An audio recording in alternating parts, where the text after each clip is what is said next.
صلح کردن آسانتر است، یک سازشنامه کردن آسانتر است، لکن وحدت این کار مشکل است. کسی که برای صلح از همه بیشتر زحمت کشید همین محترم جان معامله رحمان پرزیدنت شما بود که پیشگام صلح شد. صد سالها جنگ شده باشد، 10 سالها جنگ شده باشد، در کدام کشور دنیا عاقبتش صلح است.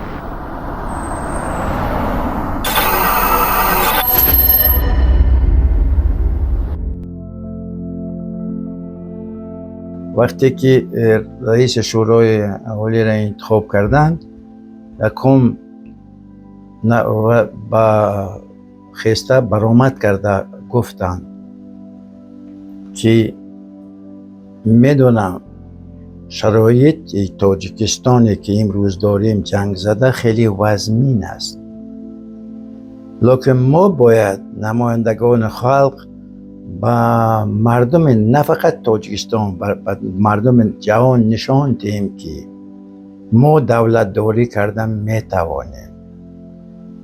ما دولت داری کرده تا میتونیم، ما تاریخ داریم و بسیار کمبوده که ما هم کمبوده داریم. ما نمایندگان خلق اگر یک جا دائم همیشه میشدیم، ما ممکن مردم خلق ما از هم دیگر جدا نمیشد. و من وعده میدهم که من برای شما صلح میبیارم، صلح میبیارم و برای این اگر جان من در کار باشه میتونم من فدا کنم. و من تا اون روز من آرام خواب نمیرم اگر یگان گریزه ما اگر من به تاجیکستان بر نگردانم. من هستی خودم را برای ملت میبخشم.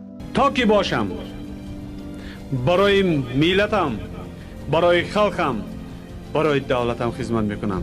هزار مرد است، گوریستان های نو پیدا شده، 1000 سالها بگذرد ملت ما را طعنه میکند. هر یک نفره که گذرد میگد این گوریستان گریزه های تاجیک است. در یک مزار شریف 1,500 مظلوم ما مرده است.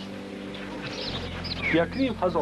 این ننگ بر ملت ما نیست. من همین شعارها بودن که در دل ما نمایندگان خلق این یک چیز پیدا شد، یک باوری پیدا شد که ما رهبری انتخاب کردیم که این دلش پر است و این میخواهد تاجیکستان رو آباد کردن، با هم پیوند کردن. برای این واخوری بسیار نفرهایی هستند که از راههای دور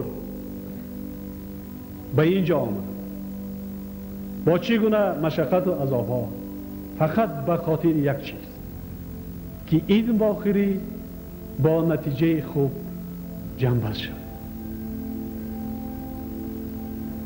و خدا الها و باوری هم است که انشالله این واخوری تاریخی می شود. بین ما یگانه رهبر ما بودن که تا وحدت ملی، تا آرام شدن دولت از اتاق کاریش هم جای خواب بود و هم جای کار بود. فقط روزانه همون پوشاکای گوییم که کاریش میپوشید، بیگانی بعد ساعتهای 7-8 پوشاکای گوییم که همین خانگی میپوشید و یک خانچه‌ای که 2x3 بود، خیلی با یک کراواتی بود که نمیدونم یک دیوان کراوات بود و درازیش ممکن 1.5 باشد. شرایط بودگی همون بود. روزایی میشد که وقت شب تیرپران بسیار میشد ما تا خانه میفرامدیم، قطعی همون و یا بود میبرامدیم جا. لکه اونجا با هم آشخانه کار نمیکرد، یگانجا آشخانه کار نمیکرد. ما همون بچه های میفرستانه نوبت به میستادن نان میآوردن، اما قراولای ما نان میآوردن، اما نان را تقسیم میکردیم و میخوردیم. همین خیلی ما شرایطی داشتیم. تمام گویم که جانشینا خیلی کدامی که شرایط داشت و خانه‌اش بود برای زندگیشان ممکن بهتر بود، لیکن ما در مدت گویم 2-3 سال همین خیلی زندگی داشتیم.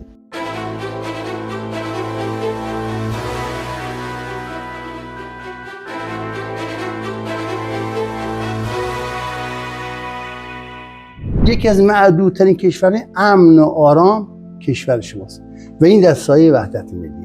شما با هم متحد هستید. اگر این وحدت ملی نبود و پرزیدنت شما اینقدر در قلب‌های شما جا نداشت، این وحدت ملی امکان پذیر نبود، چون عقاید مختلف دارن. دو تا برادر هم عقیده‌شون مختلفه. شخصا من با حیث رئیس جمهور از اول تا به آخر یک مقصد دارم: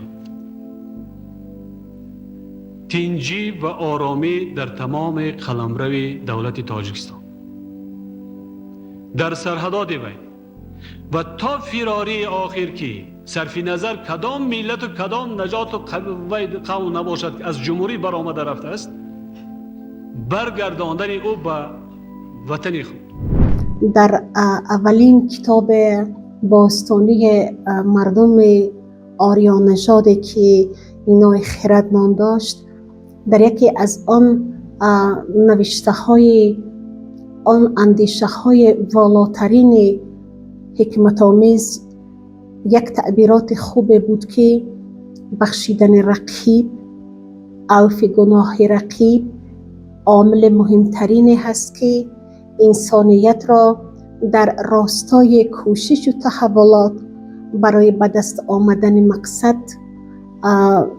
توفیق می دهد.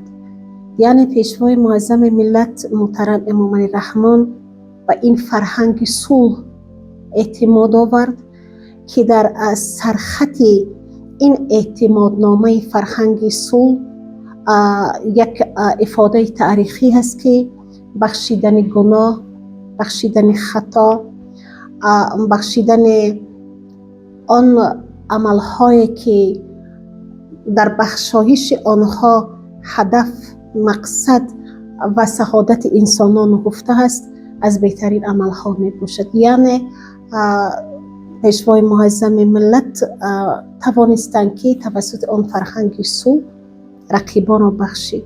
کسی اگر در فکر در این خیالش باشد که بازوری در کدام کشوری نباشد که در اونجا جنگ باشد، بازوری و عراق و سلاح صلح می شود، این خطا است. ما آماده است، ما میدانیم، رفت آمد کرده ایستادیم، دیگران هم هستند. امام علی رحمان اومد یک وحدتی رو ایجاد کرد. این وحدت آقای رحمت الله دو تا شاخه داره. شاخه اول وحدت بین خود تاجیکیان، شما با هم برادری، نه جنگ میبینن، نه دعوا میبینم، نه خشونت میبینم، نه اعصاب خردی میبینم، نه استرس میبینم. این وحدت بین خود برادران تاجیکه که کوچیکه به بزرگه بگه اکه، به خواهر بزرگه بگه اپه، و احترام خاص. من در اتوبوس میرم میبینم که تا وارد میشم 10 تا 20 تا جوان بلند میشن، بفرمایید بنشینید. نگاه میکنن سن من بالاست. یک خانومی که شاید ظاهرش پیره ولی از این خانم جوانتره، این خانم ظاهرش پیره، بلند میشه میگه بیا بشین. این فرهنگ بسیار فرهنگی است که برخواسته از وحدت ملیه، چون همه یک دل شدید، یک جا شدید، یک فکر شدید. این وحدت ملی در اونجا با روی کار آمدن آقای امام علی رحمان پرزیدنت محترم شد، این وحدت ملی شکل گرفت. و این وحدت هر روز از سال 2006 من به کشور شما میام، در دانشگاه شما فعالیت داشتم، تدریس داشتم، مقاله میکنم، کنفرانس، شورای دفاع کار کردم در کشور شما. 20 سال اینجا آمد رفت داشتم. هر روز من میبینم وحدت شما مستحکمتر شده، مقاومتر شده.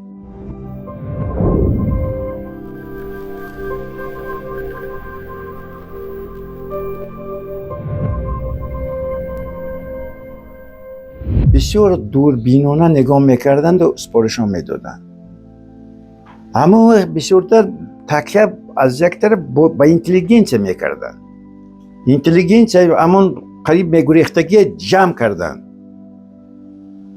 بعضو علاقه از اینتلیجنس همون چیزهاشون علاقه تیار بودن، گویم که با غرجشون تیار بودن که برای یک اونجا رفتن، لیکن جمع کردن نموندن، جمع کردند و کمک کردند. چند سپارش داد که اکادمی علوم به معاش نمیرسد، خوبید یا بیتون و از پول نقد تامین کنید.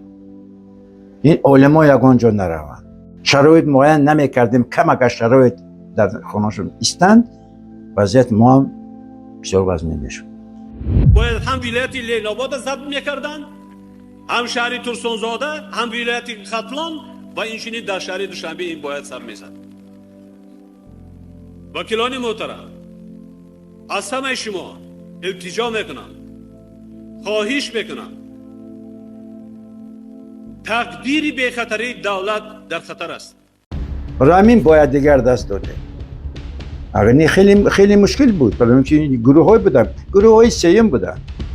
چرا امروز یک طرف ما مصلحت میکنیم، قسم میخورن، این گروه هم قسم میخورد، لیکن بعد یک ساعت ایو 10 کس از این طرف کشته میشه، 10 کس از اون داره. کی وای میکشت؟ خب سیم بود که جنگ تمام نشود.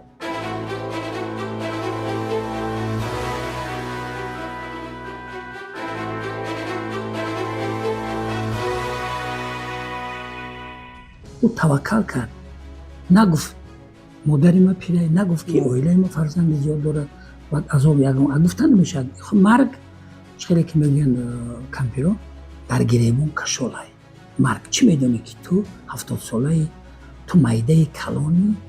برای همینم توکلی های او کرد، نه به زبان میگه ریسکوات، یعنی کارهایی که او کرد، جان فیدای همین است، جان فیدایی که اومدی کرد یگون کس کردن نمیتونست. همون وقتم همون پس ششتن، از جان شیرین ترسیدن. در حقیقت سوی قصد بود، تیرپرانی بود. ما مشاهده، البته شما هم شاهد اینه که دیدیم که در خوجان در حقیقت قصد کرده بودن به جان امام رحمان.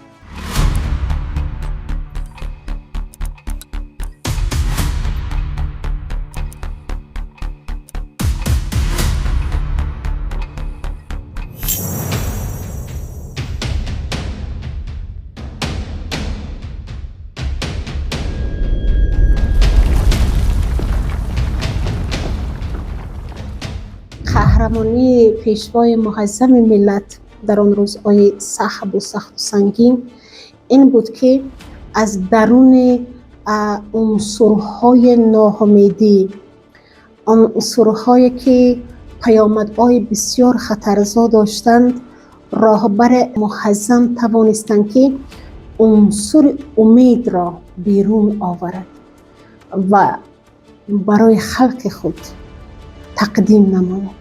مردم شریف تاجیکستان زحمت میکشد، عذاب میکشد و او خرابازارهایی که امروز هست با زحمت زیاد از نو بنیاد میکنه. بعد از اونی که ساختارهای گویم که خود پارلمان ما وای کردیم، همش انتخاب کردیم، ساختار دولت حکومت انتخاب کردن، پرزیدنت. من روز گفتم میتونم که وقتی که رهبر دولت من به سپارش میتونم که برای این یا وظیفه 2-3 کس نامزد بیارید، ما 5-6 کس نامزد میوردیم. از 5-6 کس قریب که 1 کس راضی نمیشد و فقط یک گپ میزدن که این حکومت با 6 ماه یا 7 ماه ما نمیخواهیم که در این حکومت کار کنیم.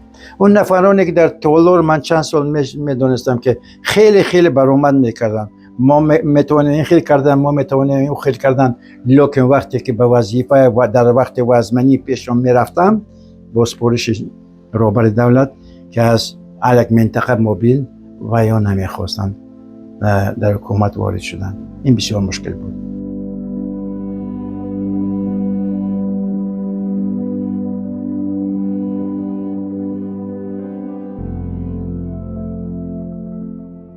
البته یک خصلتی پیشوای ملت جناب عالی محترم امام رحمان از دوران کودکیش یک خصلتی تشکیلاتچگی، آدم دوستی، خوانندگان عقیمانده رو به پیش حرکت کردن. از صنف‌های 5-6 این جانب تا حاضر همین خصلتش، همین خاراکترش باقی ماندگی است. مخصوصا یک حالتش فراموش میکنیم وقتی که در ناحیه فرخار ما در وقتی پختچینی بودیم که بین مدن نیست ترخان نام داشت، همین پختش کمتر چینید و سرزنش کردن در بین لیک برآوردن. او وقت نهایت شرمندگی بود که پختر کم چینده بیرون آمد. بعد همه کسش تگی ما جناب عالی امام رحمان الله خیر رمضان کرام دیگر همسیفون همه یک جا شدگونه ششتیم تماشای بالای پل داخل زنی مکتب جای خوب. وقتی که گفتن که تو خان تو وعده بودی که من پگم 20 کیلو پخته میچینم، 20 کیلوش قدر قیم نیست، دشوار نبود. نه من نمیتونم همینقدر چشمکش میکنیم که دکتر خان البته التماس وقتی بشیم یاردم میکنیم. من نمیتونم یک روی آدمی پیشوای ملت از تفی همو که جلد بود جامعه بود کشید پایان. ای با لقب داشت، لقبش گرفت تو کشید پایان. ای تو با طلبگی وعده بودیم ما پگاه تنه میشینیم. بعد همین بچه هشور شد و گفت که ما پردا گفتم 25 کیلو پخته میشه. این یک از همین نشانه‌های همین آدم دوستی و همین یاردم همدیگر و جمعیتچگی پیشوا در همین سخنش، در همین رفتارش و ما تا حاضر معلوم است. تو چند تا بچه داری؟ میگه 11 تا. بعد میگه چرا؟ میگه قوم آریار زیاد کرد. قش قش بزن میخنده انگار با او دوست 100 ساله است. چند تا فرزند داری؟ 11 تا فرزند. چند تا؟ 11 تا فرزند. ملت آریان زیاد کردیم. ملت آریان زیاد کردیم.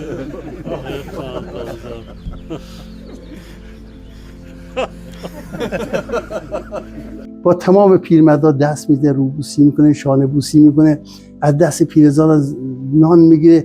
ببین چقدر مردم دوستش دارن، دعا میکنن. این باعث مثلا تداوم وحدت میشه. اگر همین روش رو پرزیدنت شما و هر کس که بعد از ایشون میاد همین روش ایشون این وحدت شما هرگز به هم نمیخوره.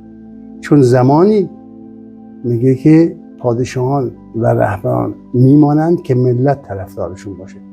کاملا لیبرالیسم یا آزادی فردی کشور شما با توجه به سیاست رهبر شما، خود دموکراسی، خود آزادی فردی، خود لیبرالیسم، خود احترام به بزرگان مملکت، اینا وحدت میاره. اگر این کارها ادامه پیدا کنه، ان شاء الله تعالی ادامه پیدا کنه، این وحدت هرگز به هم نخواهد خورد.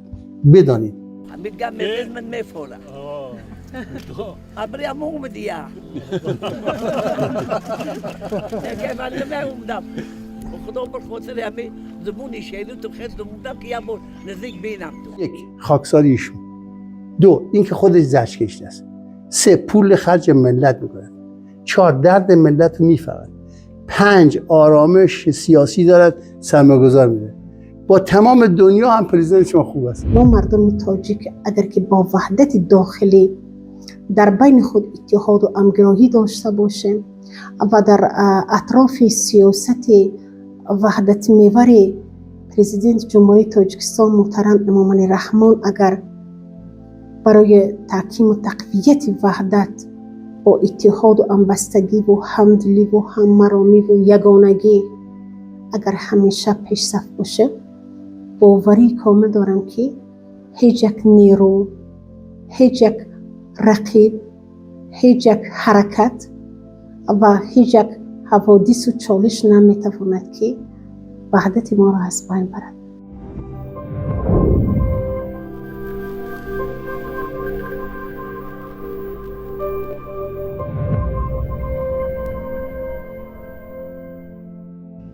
بحث دیگری که وحدت ملی شما هر روز مستحکم میشه، بحث وحدت ثروت میآورد. چطور میشه؟ شما الان سوال کن، میگه آقا وحدت چطوری ثروت میاره؟ وقتی وحدت میشه امنیت میشه. شما میگین تنجی، آرامش. وقتی آرامشه، دولت خارجی به سرمایه‌گذار میگن برید در تاجیکستان سرمایه‌گذاری کنید، برید راه‌ها اونا رو بسازید، گس‌های اونا رو درست کنید، تونل‌های اونا رو درست کنید، رستوران باز کنید، تجارت کنید، واردات صادرات. ثروتمند میشه. تاجیکستان یک کشور ثروتمند است.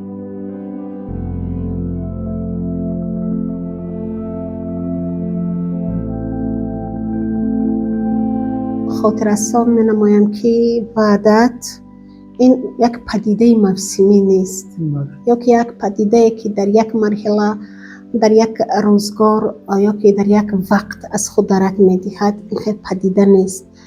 وحدت پدیده است که در همه دور و زمان، در همه وقت، در همه روز نیاز به تحکیم تقویت دارد.